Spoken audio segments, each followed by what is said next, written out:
My name is Saren Locke, 30 years old. The fork hit the table like a gavel. It was such a small sound, metal to wood, a single bright ring, but the air around it locked in place, like the house had inhaled and decided not to exhale. Steam drifted from the casserole in thin, surrendering ribbons. A candle burned low enough that the wick leaned into its own wax. My mother didn't flinch at any of it. She kept her eyes on me and said, as if she were reading the weather, "You have 48 hours to get your things out." I thought my father would speak. He was closest to me, but he studied his plate the way a man studies a map he can't admit he's already lost. His knuckles whitened around the knife, then relaxed. The old pendulum clock in the living room chose that moment to cough out one single clunk like it too, was thinking it over. The line of condensation from my water glass had formed a perfect halo on the pine. I watched it cool and thin, then slide toward my elbow as if the table itself were tilting me toward a decision. "The house," my mother continued, "is your sister's now. She'll be here this weekend. We're making this clean." "Clean," I repeated, tasting the word the way you taste a penny. "Since when?" She lifted her napkin with exaggerated care and dabbed the corner of her mouth. "Since always." My father breathed out through his nose. The kitchen light threw a faint sickly yellow across his face, catching the silver in his hair, and, for one raw second, the corner of a manila envelope half hidden behind the fruit bowl. It had a pharmacy logo on it. The flap was unsealed. He pivoted the bowl a fraction to cover it, a motion so practiced I knew it wasn't the first time. I met his eyes. He looked away, cheeks pinched with apologies he couldn't afford. "Tara hasn't stepped foot in here in 2 years," I said quietly. "Don't be dramatic." My mother's smile was the kind people mistake for grace. "She has a life, a real one. Husband, a plan. It's time she has roots." "And I'm what?" I asked. "Mold?" "You're adaptable," she said, like she was giving me a compliment. "You have options." "Like leaving the house I saved," I said. The word saved dropped, heavy and true. $80,000 doesn't ask for applause, but it refuses to be forgotten. Mom set the fork down again, gently this time, as if repetition could soften it into mercy. "You're making this unpleasant. I told Tara we'd have the rooms ready." "Tara knows?" The question came out softer than I meant. Of course she knew. The calls that ended when I walked in, the hushed laughter near the back porch. My mother tucked into the shadow of the hydrangeas, her voice sweetened in a way it never was with me. The way Dad's moods ran like weather patterns across a week. Tuesday humility, Thursday thunder. I was the one who repainted the living room in a beige warm enough to hold us all. I was the one who learned the weight of the creaky third stair and wedged a coin to hush it. I kept the roof and the lights and the dignity, and still I felt like an intern in my own house. "Tara knows what she needs to know," Mom said. "She's flying in from California on Friday. We'll greet her properly." "I see." I stood because sitting was going to turn me into something I'd have to apologize for. The room blurred around the edges, then sharpened again, like my vision had decided to become a person and stand with me. On the open shelf above the sink, the chipped mug waited where I always left it. Granddad's mug, the one with the green ring around its lip like a halo that had slipped. Granddad used to sit with that mug on the porch and explain men to me, how some carve their promises into wood and some whisper them to whoever's standing nearest. "The trick," he'd say, squeezing my shoulder, "is to know which ones rot." "I'm not discussing this," Mom said. "We've discussed it." "We haven't," I said. "You have?" She rolled her shoulders, a slow, almost theatrical loosening. 48 hours, Saren. This doesn't have to be ugly." Dad cleared his throat. Your mother means it's time." "For me to go." He couldn't say it, so I did. "Because Tara has a family." "Because it's responsible," Mom said. "Because we have to think of the unit." There it was, the word they'd learned from a seminar or a therapist or a book they read in a panic when the first bank letters came. Unit. I wondered if those books mentioned how units sometimes pick a mascot and call her daughter. "I held this together," I said, not loudly, but with enough weight that it sat between us like a third-place setting. "When the bank called, when your boss didn't, when the heater coughed, when the roof looked at us with a question, I answered." "It was always going to be Tara's," Mom said. "Granddad." She stopped. A tiny hitch.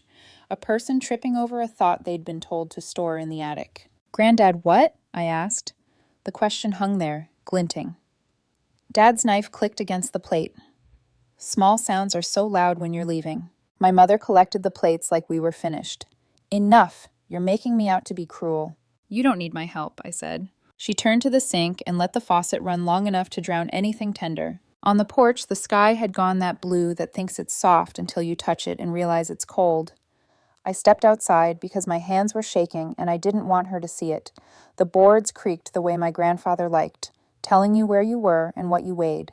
I held the mug and felt the chip with my thumb, the way you tongue a broken tooth. I remembered sitting here with Granddad while he taught me to read the weather from the lake, where the wind begins, how a ripple moves like a secret. He didn't talk about inheritance. He talked about stewardship. Every time he said it, he looked at me, not over my head at the man he expected me to marry, not at some son he didn't have, at me. Through the window, I could see the shape of my father bending to pick up the envelope. The fruit bowl slid back into place like a curtain closing. I could stand here all night and not hear a confession. Inside, my phone hummed on the counter. A text from an unknown number. Landed Friday 2 p.m. Tell Mom to leave the key under the mat. T. I stared until the letters blurred into pattern.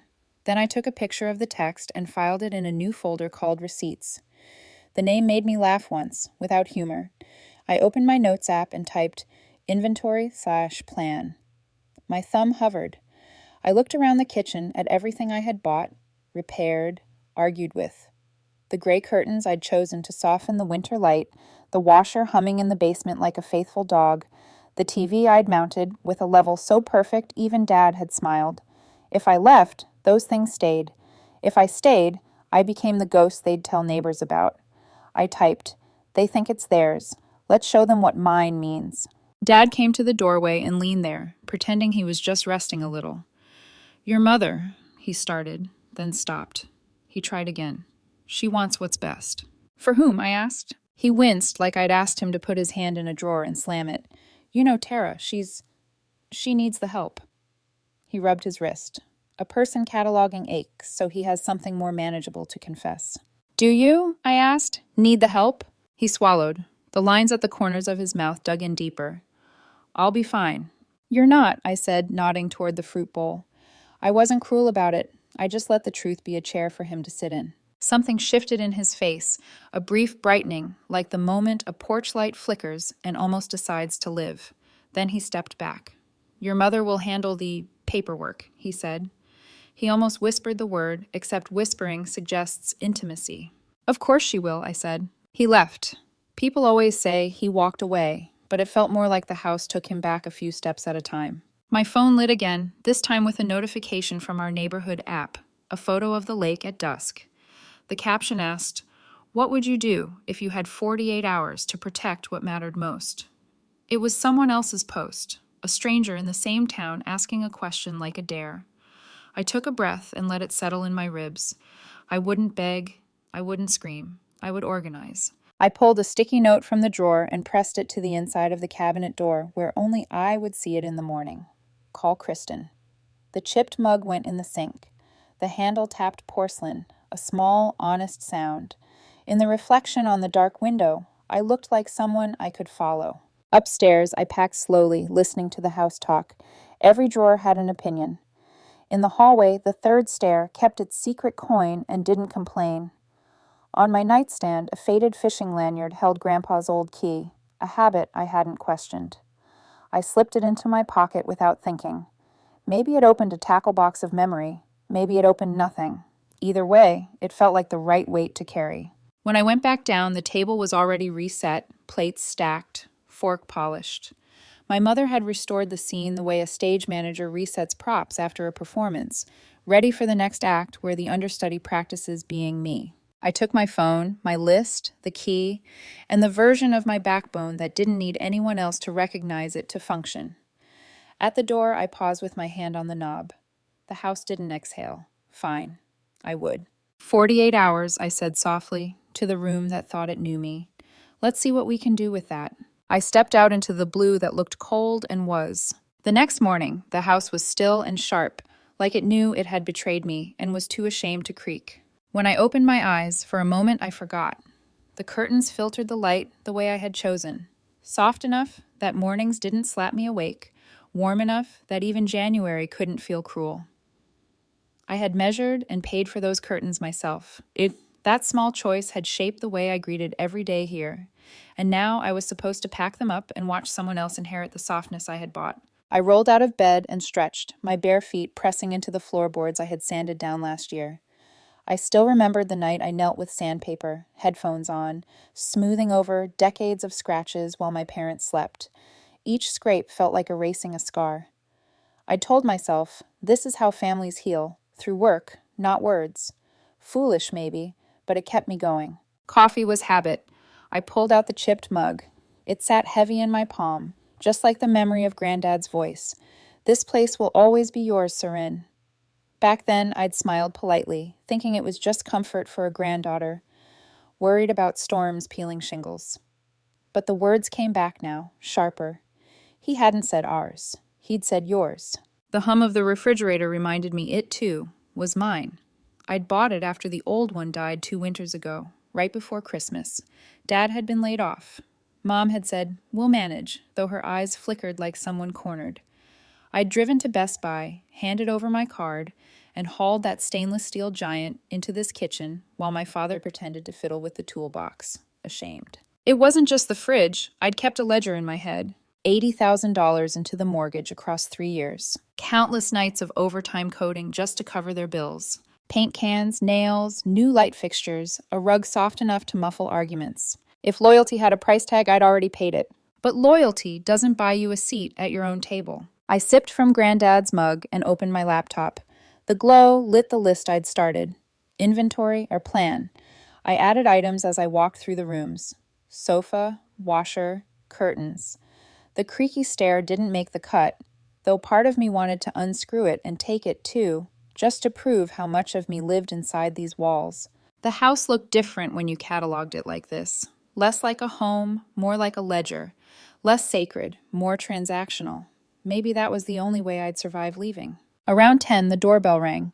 Mrs. Linda from across the street stood there with a basket of muffins, her cheeks flushed from the cold. "I saw your light on early," she said. "Thought you might need breakfast." I wanted to tell her everything. That my parents had given away what I had carried. That in 2 days, my sister would walk in like a queen into a palace someone else had built. Instead, I smiled, the kind that keeps tears from spilling. "Thank you, really." Her eyes searched my face. "You've done right by this place, Serin. Everyone knows it." She squeezed my wrist, left the basket, and slipped away. Her words were balm and salt at once. Everyone knew. Everyone but the people who mattered most. The phone buzzed in my pocket. Kristen, my anchor. Her voice was brisk. "Do you have any legal papers? Anything with your name tied to the house?" I blinked. "No. It was Granddad's, then Mom and Dad's after he passed. That's what I thought anyway." "Give me an hour," she said, already typing. "Something's not adding up." An hour. I paced the hallway, the air tight in my chest. My grandfather's face hovered in memory. His weathered hands steady as he built birdhouses in the yard. His voice telling me stories about hammering this house together brick by brick. "You'll outlast us all," he used to joke. His gaze had lingered on me, not my sister. Back then, I thought it was affection. Maybe it had been something more. I dug into my closet, searching through a box of old photos. My fingers landed on one where Granddad stood under the oak tree, arms slung around me, both of us grinning. In his hand was the chipped mug, the same one I drank from every morning. It felt like a clue I hadn't known I was holding. The phone rang again. Kristen. Her voice was different this time, tighter, urgent. "Serin," she said, "you're not going to believe this." She had tracked down the will. The county clerk still had it on file. Dated 3 years before Granddad died. Notarized. Witnessed. It didn't leave the house to my parents. It left the house to me. Me alone. I sank onto the bed, photo slipping from my hands. The air roared in my ears. "That can't be." "It's ironclad," Kristen cut in. "Your grandfather signed it. You're the sole heir. Your parents had access to this, Serin. They chose not to tell you." The words hit harder than any eviction could. Not just betrayal, a deliberate concealment. My parents had watched me bleed money and time into a home that already belonged to me. And then, with straight faces, they'd handed it to Tara. I whispered, "Why?" Kristen's answer was dry. "Because they could." I gripped the chipped mug tighter. Its edge bit into my palm, grounding me. Through the sting, Granddad's voice came back. "Some promises rot, some don't." They thought they could bury his promise under paperwork and silence, but paper doesn't rot as quickly as they hoped. My jaw set. I wasn't going to beg anymore. I want to fight, I told Kristen. Then we'll fight, she said.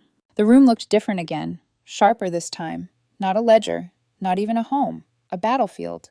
And I was done fighting alone. The will sat like a ghost between my hands, even though all I had was Kristen's voice reading it over the phone. She'd emailed me a scan. I clicked the file, and there it was. My grandfather's looping script, steadier than I remembered his hands ever being in those last years. I, Harold Locke, hereby leave the Burlington property to my granddaughter, Seren Locke, to be held solely in her name. Witnesses, signatures, embossed notary seal. It was all there, so official, so undeniable. And yet, my parents had acted as if it didn't exist. I stared at the screen, feeling as though the walls themselves were tilting. Every memory of sanding floors, patching paint, rushing home from late shifts, just to be here in case the furnace gave out. Suddenly, those moments weren't sacrifices. They were my rights, and my parents had quietly pocketed them like thieves at their own dinner table. Kristen's voice crackled through my speaker. Seren, you still there? Yeah, I swallowed hard. How could they hide this from me? Her tone went cold, lawyerly. They had access, that's enough. The law doesn't forgive willful concealment. But I wasn't just thinking about the law. I was thinking about Dad at the table last night, moving that fruit bowl to cover the envelope. Mom's sudden slip when she said Granddad before cutting herself off. They knew, both of them. My chest tightened, rage mixing with something worse. Pity. How many nights had Dad wanted to tell me but bit his tongue? How many times had Mom rehearsed lines about responsibility to justify her silence? The document proved betrayal, but it also revealed fear. Fear that if they admitted the truth, the careful scaffolding of their favoritism would collapse. I closed my laptop and picked up the chipped mug, holding it against my forehead like it could cool me down. Granddad had trusted me. They had erased that trust on purpose. The door creaked open. My father stepped in, shoulders rounded like a man coming in from rain. He stopped when he saw the screen still glowing with the will. His eyes flicked to it, then to me, then away again. You've been digging, he said. His voice was gravel. I kept my tone even. I didn't have to dig far. Kristen found it. Granddad's will. It's mine. He wanted it that way. He sat on the edge of the chair by the dresser, sighing. For a second, he looked like a boy caught cheating on a test. Your mother thought it would be easier this way. Easier? My laugh cracked. You watched me drain my savings, break my back fixing this place, believing I was keeping your roof standing, all the while it was mine. He rubbed his wrist, a nervous habit. I argued to tell you, Seren. I did, but she said it would break the family, that Tara needed it more. I stared at him. So you lied to me instead. His silence was an admission. I wanted to scream. Instead, I leaned forward, pressing each word like a nail. You didn't just lie. You let me bleed for something that was already mine, and you let Mom hand it to her golden daughter like a gift. He flinched. His mouth worked, trying for an apology, but all he managed was, we thought you'd understand. Understand. The word curdled. I stood, the mug still in my hand. I understand perfectly. You chose her, again, and you buried him, Granddad, right along with his promise. Dad's eyes shone wet, but he didn't stop me when I walked past him. In the kitchen, I pulled open a drawer, dug out a folder, and began stacking every receipt, every bank statement, every repair invoice. Evidence. Proof. My fingers moved with the steady rhythm of someone cataloging betrayal into facts. Kristen called back as I stuffed papers into the folder. Seren, listen. We can file to enforce this will immediately. It'll trigger disclosure. If your parents try to contest, they'll have to explain why they hid it. Do it, I said. My voice didn't shake. There was a pause on her end. Are you sure? This won't just secure the house. It'll expose them publicly. Neighbors, friends, they'll know. I thought of Mrs. Linda with her muffins, Mr. William with his fishing stories about Granddad. They'd already suspected. Maybe the truth deserved daylight. I'm sure, I told her. After the call, I stood in the living room, looking at everything I'd built. The sofa, the curtains, even the creakless stair. This wasn't just furniture or wood. It was evidence of my love, my labor, my worth. They wanted to pretend I was expendable. Instead, they'd handed me the weapon I needed. I whispered into the empty air, I won't torch you. I'll just turn on the lights. The house seemed to listen, its silence sharper than ever. The movers came before noon. 3 men in navy shirts with Green Mountain movers stitched above the chest pocket. Their truck idled out front, a white block against the neighborhood's fall colors. I greeted them with a clipboard and a list, each item highlighted and marked with sticky notes already slapped on the furniture. My voice didn't waver when I said, "Take everything marked yellow, leave the rest." They nodded, no questions asked. Professional, efficient. I liked that. The sofa was first. I remembered unboxing it after my first big promotion, proud enough to take photos and send them to Mom. She hadn't replied. Now, 2 men heaved it onto their shoulders and walked it through the front door. The hollow space it left behind looked like a missing tooth. The flat screen followed, then the washer. I stood in the doorway as they carried out the machine I had bought the winter Mom complained about laundromats being beneath us. She hadn't offered a dime. I'd swiped my card without hesitation. I didn't hesitate now either. Mrs. Linda appeared on her porch across the street, arms folded. Her eyes were kind, but questioning. She didn't wave this time. Maybe she knew. Maybe she'd guessed all along. By the time the movers wrapped the last chair in blankets, sweat gleamed on their foreheads. I handed over cash, the kind of payment that didn't leave a trail, and thanked them. The truck rumbled away, heavy with the weight of my sacrifices reclaimed. The house echoed when I walked back inside. Bare walls, hollow floors, curtains gone, a skeleton of the home I'd built. But instead of grief, I felt clarity. They couldn't take from me what I carried out with my own hands. The quiet didn't last. A sharp knock rattled the door. I didn't need to look through the peephole. I knew the rhythm. Tara. Her suitcase leaned against her leg, wheels scuffed from airports. She'd cut her hair shorter, styled to look effortless, but calculated. She barely glanced at me as she rolled past, heels tapping the wood with authority. "Where's everything?" she demanded, scanning the stripped living room. I shut the door calmly. "Gone." Her eyes snapped to mine. "Gone? This is my house now. You don't get to strip it bare." I crossed my arms, leaning against the frame. I took what was mine. Sofa, TV, washer, curtains, all paid for with my money. You didn't contribute a dime. Her jaw tightened. You think just because you threw some cash around you own the place? Mom and Dad made it clear. This house is mine. Did they also make it clear they buried Granddad's will? I asked. My voice was soft, but it landed. She blinked. A flicker of confusion crossed her face before indignation swallowed it. "You're bluffing." I stepped closer. "Am I?" Funny, though. When Mom said last night, Granddad, and then cut herself off. You don't have to be a lawyer to know she slipped. Kristen confirmed it this morning. It's mine. Legally. Her face flushed red, but her eyes betrayed something else. Panic. "You're lying," she spat. "Mom told me the paperwork was handled." There it was, the phrase. Paperwork handled. Confirmation she'd been in on the conspiracy, whether she understood the full truth or not. I tilted my head. Handled? More like buried. But paper doesn't rot as fast as you'd like. She spun, storming through the kitchen, the hall, peering into rooms stripped of anything valuable. Her voice grew shriller with every corner she found empty. "You took everything. Everything."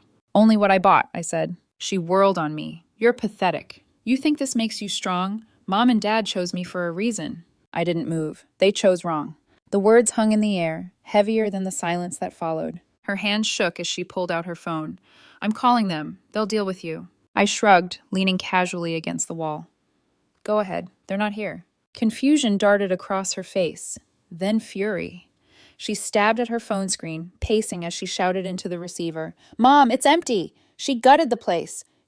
No, you don't understand. There's nothing here." I watched her rant without speaking, let her carry the noise. When she hung up, her eyes blazed. "They'll be back tonight. You're finished, Saren." I opened the door and gestured.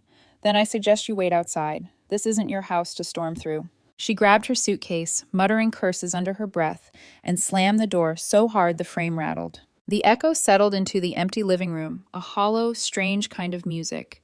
For the first time, I breathed easy. They thought they could erase me. Instead, I'd erase the illusion they lived in. And when the truth arrived tonight, with my parents' return, it wouldn't be me exposed. It would be them. The house was quiet by late afternoon, but it wasn't peace. It was the silence before a storm. I sat at the kitchen table with papers spread around me. Receipts, bank transfers, a folder Kristen told me to keep tight as a drum. The fluorescent light hummed overhead, buzzing like a nervous witness. Every number I highlighted was a memory. The $12,200 I'd spent to replace the water heater, the $600 for the roof patch, the $1,900 sofa. It read like a diary in code, each dollar a confession of how much I'd given. My phone lit up with voicemail after voicemail. Mom, Dad, Tara. I didn't listen. I couldn't. Not yet. By evening, headlights swept across the living room wall. A car door slammed. Voices, urgent and overlapping. My parents. The front door burst open before I could stand. My mother stormed in first, her heels clicking, fury rehearsed. My father trailed behind, his coat half off, face gray like he'd aged years on the drive. What have you done? Mom's voice cut through the hollowed-out space. Tara called. The house is stripped. You've embarrassed us in front of everyone. I stayed seated at the table, pen in hand, not looking up yet. Embarrassed you? You did that yourselves. Her eyes narrowed. Don't you dare talk to me that way. This is your sister's house. No, I said, finally lifting my gaze. It isn't. I slid the printed copy of Granddad's will across the table toward her. The paper rasped like sandpaper in the silence. She froze. For a moment, her face faltered. Then she scoffed, shoving it back. That means nothing. We're his children. We are not the heirs, I cut in. He left it to me. Sole heir. 3 years before he died. Kristen filed the claim this morning. Dad's hand twitched at his side. His lips parted like he might finally confess, but Mom shot him a look so sharp it shut him back down. You can't do this, she said. You'll ruin us. Do you want the neighbors to know we... She stopped herself, but it was too late. Yes, I said softly. I want them to know, because they already suspected, and now I have proof. The room crackled with the kind of silence that comes right before glass shatters. Dad finally spoke, his voice low, hoarse. Seren, we were trying to protect the family. Tara has... She has a husband, plans, a future. We thought... You thought I'd just carry the weight until I collapsed? My hands trembled, but not from fear. You watched me drain myself dry, all while hiding that this place was mine. Do you know what that makes you? Not protectors. Thieves. The word landed like a slap. Mom's face flushed. We did what was best for everyone. No, I said. You did what was easiest for you. I gathered the folder, sliding the receipts neatly inside. The house isn't yours to give away. Not anymore. By tomorrow, the county will recognize me as the rightful owner, and if you try to fight it, every secret you buried comes out in court. Dad's shoulders sagged, as though he'd been carrying this truth so long it had become a second spine. He looked at me with something close to regret, but not enough to fix it. Mom's fists shook on the table. You're tearing this family apart. I stood, folder tucked under my arm. My voice was steady, colder than I'd ever heard it. No, I'm refusing to be torn anymore. Outside, another set of headlights slowed, then stopped. A car door slammed. Through the window, I saw a man in a gray jacket striding up the walkway with a folder of his own. Not Kristen. Someone else. The knock came, sharp, official. My father's face drained of color. Mom glanced at the door like it was a guillotine blade. I didn't move to open it right away. I let them sit with the fear they'd planted. Then I turned the knob. Evening, the man said briskly, flipping open his folder. Locke family, I'm here to serve notice. The property transfer has been executed. This house has a new legal owner. I stepped aside, watching my parents pale as he handed over the paperwork. Their fortress had collapsed in a single page. The man in the gray jacket didn't linger. He handed the notice to my father, tipped his cap in a gesture too polite for the devastation he carried, and walked back down the steps. His taillights bled red against the window as his car disappeared into the night. The silence that followed was suffocating. My mother snatched the document from my father's trembling hands. Her eyes darted across the lines, the legal seals, the signatures that confirmed what I already knew. Her voice cracked as she read aloud. Transfer of ownership, executed under the last will and testament of Harold Locke. She slammed the paper down on the table as if force could rewrite ink. This can't be real. You! Her eyes stabbed at me. You did this. You sold us out. I leaned against the wall, arms folded. No, Mom, you sold me out. I just turned the lights on. Dad sank into the nearest chair, the notice limp in his hand now. He rubbed his face with both palms like a man scrubbing for absolution. It's over, he muttered. God help us, it's over. Don't you dare fold now, Mom snapped, spinning on him. We can contest. We can't... You'll only bury yourselves deeper, I cut in. My tone was flat, surgical. The will is ironclad. Kristen's ready to file injunctions if you try to fight. Every receipt I've got, every bank transfer, it all comes out. Do you want the neighbors to know how you hid this for years? How you let me bleed money into a house that wasn't yours to give away? For once, Mom had no ready retort. Her lips trembled, but the words stayed stuck behind her teeth. Dad finally looked at me, and in his eyes I saw something I hadn't expected: relief. As though a secret he'd been choking on had finally been torn from him. But relief doesn't undo betrayal. Saren, and his voice cracked. I wanted to tell you, I swear I did, but she... Mom's glare sliced through him. Don't you put this on me. It was you, he said, sharper than I'd heard in years. You said Tara needed it more. You said Saren would manage, and I... He broke off, shoulders sagging. I went along with it. Their argument erupted, voices tangling, accusations, excuses, both of them trying to stitch together a story that had already unraveled. I didn't raise my voice. I didn't need to. I simply picked up the notice from the table and slid it into my folder. The sound of paper slipping into place cut sharper than any shout. This house isn't mine anymore, I said, interrupting their chaos. It belongs to the new owner. That's what happens when the truth finally surfaces. Mom's face drained of color. You mean it's been sold? I met her eyes. Yes, to someone who respects paperwork more than favoritism. The kitchen clock ticked once, twice, the weight of it pressed down. Mom sank into a chair like her strings had been cut. Dad stared at the floor. I gathered my things, the chipped mug, the folder, my keys. At the door, I paused. You thought you could erase me from this place, but the truth erased you instead. I stepped out into the night air, cold but liberating, and closed the door behind me. The house didn't feel like mine anymore, but for the first time, neither did the weight of them. Weeks passed, and Burlington shifted into the thin, gray quiet of late autumn. The maple leaves crisped underfoot, the lake carried a colder wind, and for the first time in years, I didn't feel chained to the house on Ashcroft Lane. I'd moved into a modest apartment downtown, a third-floor walk-up with crooked floors and sunlight that spilled generously across the walls every morning. My things were here now: the sofa, the TV, the washer squeezed into the corner of the kitchen like a stubborn pet.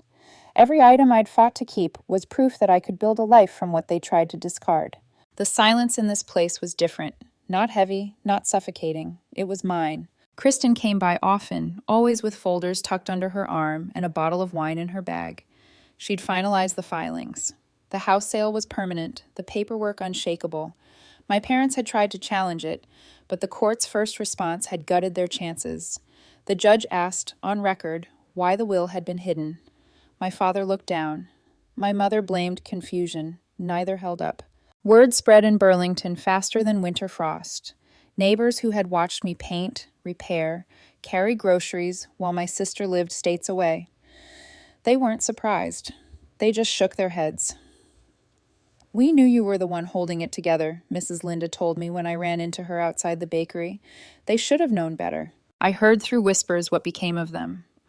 My parents had moved into a small rental on the edge of town. No mortgage, no property, no legacy left to claim. The neighbors' respect had thinned to pity, then to avoidance. People don't forget that kind of betrayal. As for Tara, California was still hers. But now, instead of waltzing into an inherited home, she was signing her own mortgage, dipping into savings she'd planned to spend elsewhere. Kristen had shown me the records, almost smirking. She finally had to grow up, she said. I didn't laugh. It wasn't funny.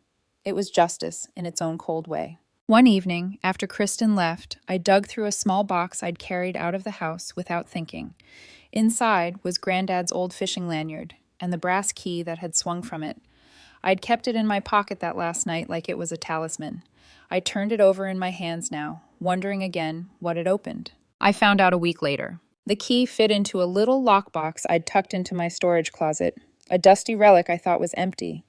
Inside, there was no deed, no secret stash of cash, just a single Polaroid of Granddad and me on the porch, both of us squinting into the sun, his chipped mug in his hand. On the back, in his handwriting, houses rot, promises don't. I sat there on the floor, holding that Polaroid, tears threatening but not winning. He'd known.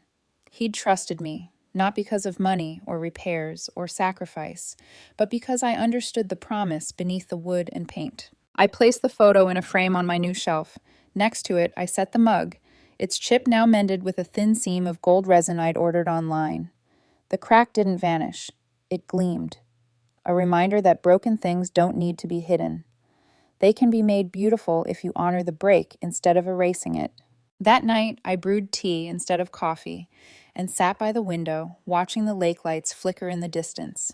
I thought of my parents, of Tara, of all the nights I'd poured myself into keeping something alive that was never really about bricks or beams. It was about me. I raised the mug, warm in my hands. "You were right, Granddad," I whispered. "It will always be mine, not the house, the promise." And for the first time in a long time, I let the silence wrap around me, not as a weight, but as peace. Tell me, when does helping become enabling?